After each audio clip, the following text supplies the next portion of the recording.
Muito bem, amados, vamos caminhando no nosso estudo sobre o Evangelho de João. Esse é o nosso 14º momento, 14º encontro, e nós ainda não saímos do 3º capítulo de João. Mas acho que ninguém está com pressa, né?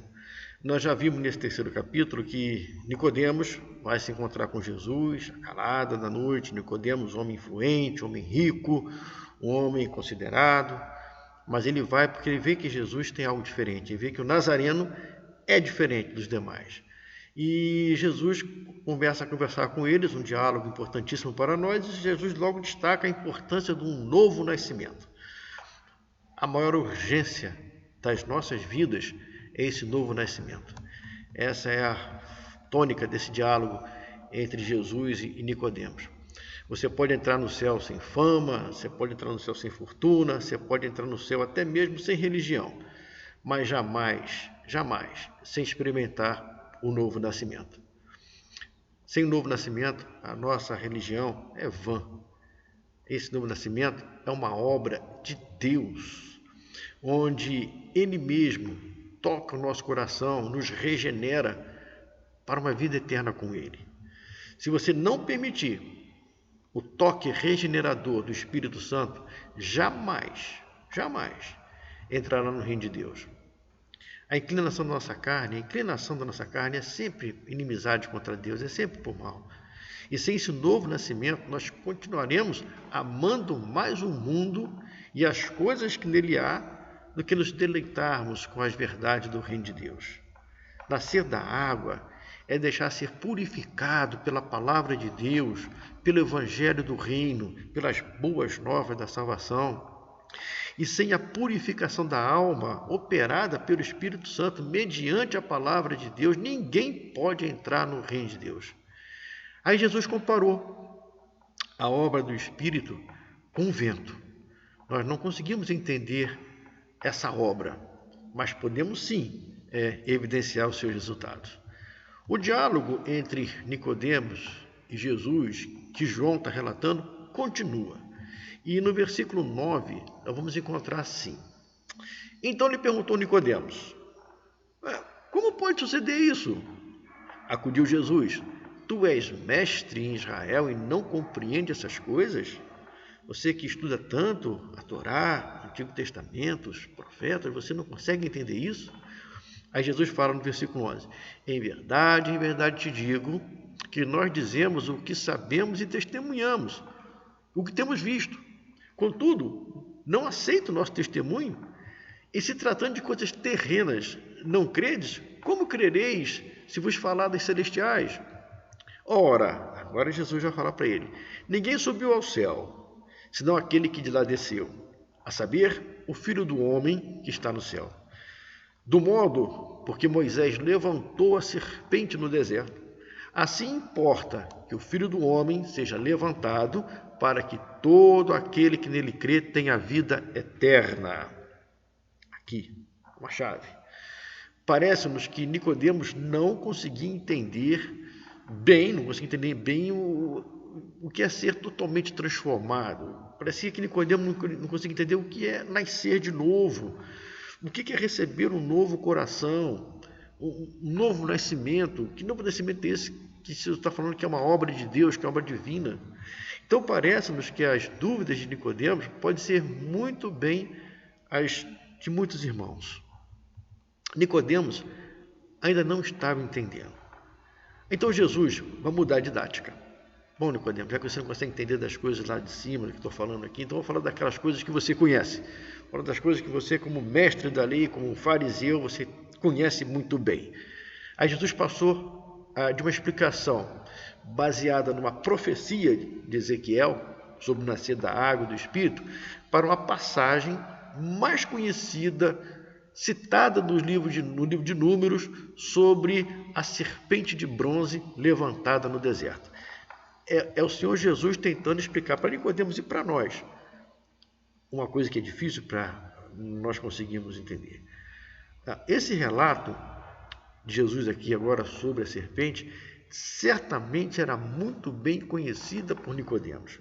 Mas ele conhecia uma própria palma da mão. Ele conhecia muito bem. E estava lá no capítulo 21 do livro de Números, a partir do versículo 4. A situação era que o povo de Deus saiu do Egito, estava atravessando o deserto, e num determinado momento eles passaram a reclamar de Deus, murmurar contra Deus, principalmente reclamar contra o maná. O maná, pão de Deus. Olha só, o texto diz mais ou menos assim, a que Jesus está se referindo. Então partiram do monte Or, pelo caminho do Mar Vermelho, a rodear a terra de Edom, porém o povo se tornou impaciente. O povo se tornou impaciente no caminho. O povo falou contra Deus, contra Moisés, dizendo, por que nos fizeste subir do Egito para que morramos nesse deserto, onde não há pão nem água, e nossa alma tem fastio deste pão vil? Eles estavam se referindo ao maná. Eles estão falando que estão com fastio deste pão vil. O pão que Deus mandou, o pão que desceu dos céus, o pão dádiva divina. Eles estão com fastio disso. Estão fastiados disso. Então o Senhor mandou entre o povo serpentes abrasadoras que mordiam o povo, e morreram muitos do povo de Israel. Veio o povo a Moisés e disse, havemos pecado, porque temos falado contra o Senhor e contra ti. Ora ao Senhor que tire de nós essa serpente. Então Moisés orou pelo povo. Disse o Senhor a Moisés, faze uma serpente abrasadora, põe-na sobre uma haste, e será que todo mordido que mirar viverá. Fez Moisés uma serpente de bronze e pôs sobre uma haste. Sendo alguém mordido por alguma serpente, se olhava para a de bronze, sarava. Esse é o texto que Jesus está se referindo e que certamente Nicodemos conhecia muito bem. Mas Números 21 é um tipo profético da crucificação de Jesus.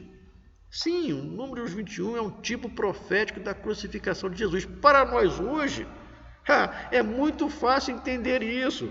Mas imagina para Nicodemos naquele momento. Imagina para Nicodemos naquele momento. Jesus está vivo, está ali na frente dele.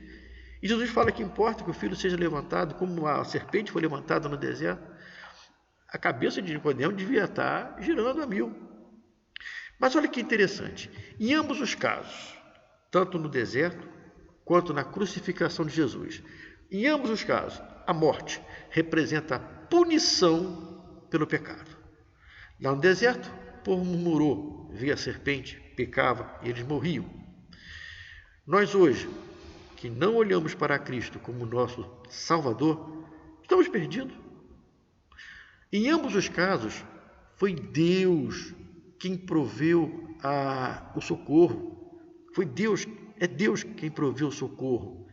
Foi Deus que falou para Moisés, faça a serpente, coloque numa haste, para que todo aquele que for picado pela serpente venenosa, olhando para a serpente de bronze viva. É Deus que providenciou Jesus para ser pendurado numa cruz, para que nós, olhando para ele, crendo que ele é o Messias, tenhamos vida eterna. Em ambos os casos, a cura consistia simplesmente em olhar para aquilo que foi levantado.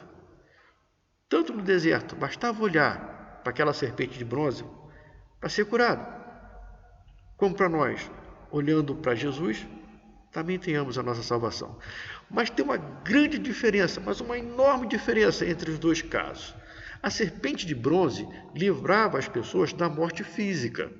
Aquela pessoa que foi picada por uma cobra, estava com veneno na veia, olhando para a serpente de bronze, ficava curado da morte física.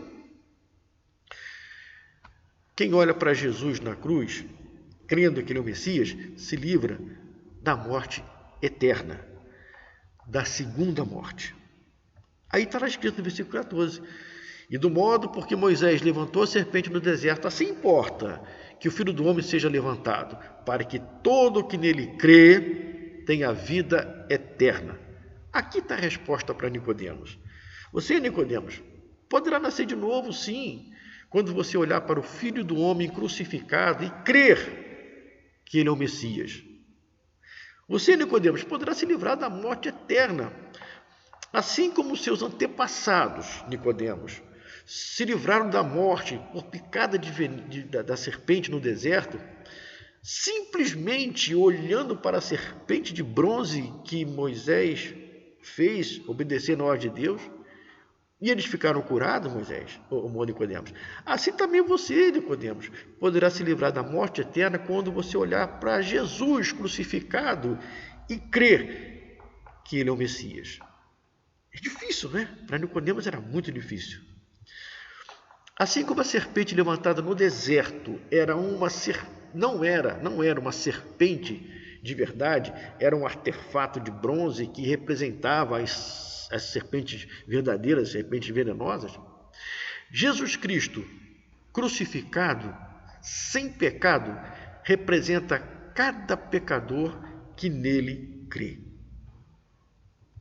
É o Espírito Santo. É o Espírito que foi nos enviado. É que nos faz olhar para Jesus crucificado, crendo que ele é o Messias. E nessa simples ato de você crer, você recebe vida eterna. Vida eterna. Assim como os moribundos no deserto deveriam olhar para a serpente de bronze, simplesmente crendo que, olhando para a serpente, se livrariam da morte física. É necessário que pecadores arrependidos, ouvindo a voz do Espírito, se volte para Cristo crucificado, crendo que ele é o Messias e recebendo assim a vida eterna com ele. Isso é providência divina. O Deus que livrou as pessoas picadas pelo veneno da cobra em função do pecado, da murmuração, lá no deserto, é o Deus que levantou Jesus numa cruz, para que nós, pecadores, apenas olhando para Cristo, crendo, temos acesso à vida eterna. Ele já fez tudo por nós. Esse é o Deus que nós cremos. Para nós, simplesmente ele pede, creia somente. Foi Deus que mandou Moisés erguer a serpente na cruz. Foi Deus que mandou Jesus para a cruz, para o nosso lugar. Vamos finalizar um detalhezinho bastante interessante. Somente aqueles que se achavam picados pela serpente lá no deserto corriam para ver a serpente de bronze. A pessoa tinha que se diagnosticar, fui picado pela serpente, eu preciso da salvação em olhando para a serpente de bronze que Moisés levantou. Somente aqueles que se arrependem do seu pecado e nascem de novo,